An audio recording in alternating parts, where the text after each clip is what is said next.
But an experiment is not a public opinion poll. It examines behavior under the pressure of social forces, as the experiment of Solomon Asch reveals. The experiment you'll be taking part in today involves the perception of lengths of lines.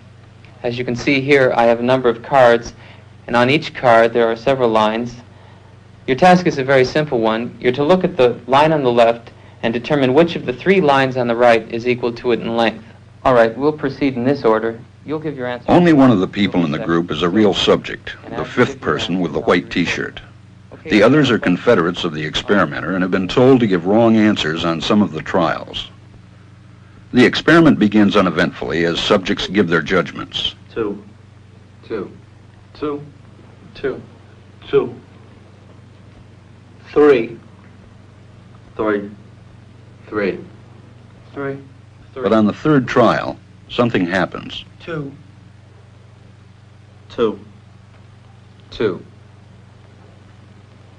2, 2. The subject denies the evidence of his own eyes and yields to group influence. Asch found subjects went along with the group on 37% of the critical trials. But he found through interviews that they went along with the group for different reasons. 1. 1. They must be right. There are 4 of them and 1 of me. 1. This subject's yielding is based on a distortion of his judgment. He genuinely believes that the group is correct. 1. 1. 1. 2. 1. 2. 2. 2. I know they're wrong, but why should I make waves? 2. In this case, the subject knows he is right, but goes along to avoid the discomfort of disagreeing with the group. Here, the distortion is at the level of his response. 2. 2. 2. 2. In the previous experiment, the naive subject stood alone against the group.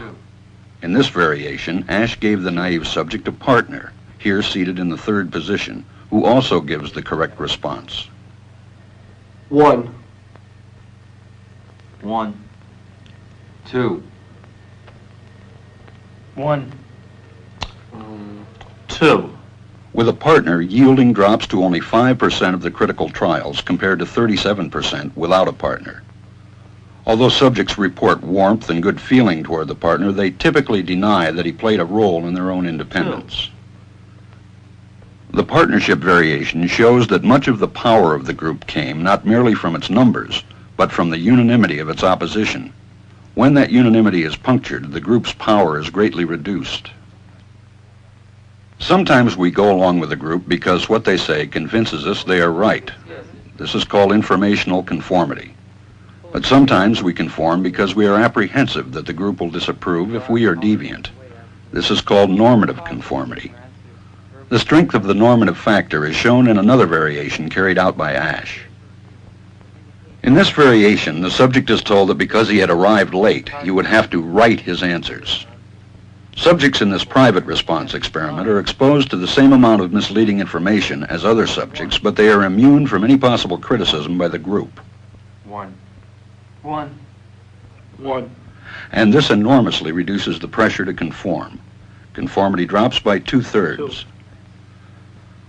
Asch's experiment is a classic. It reveals how people will deny what they see and submit to group pressure. It allows us not only to observe conformity, but to study the conditions that increase or reduce its occurrence.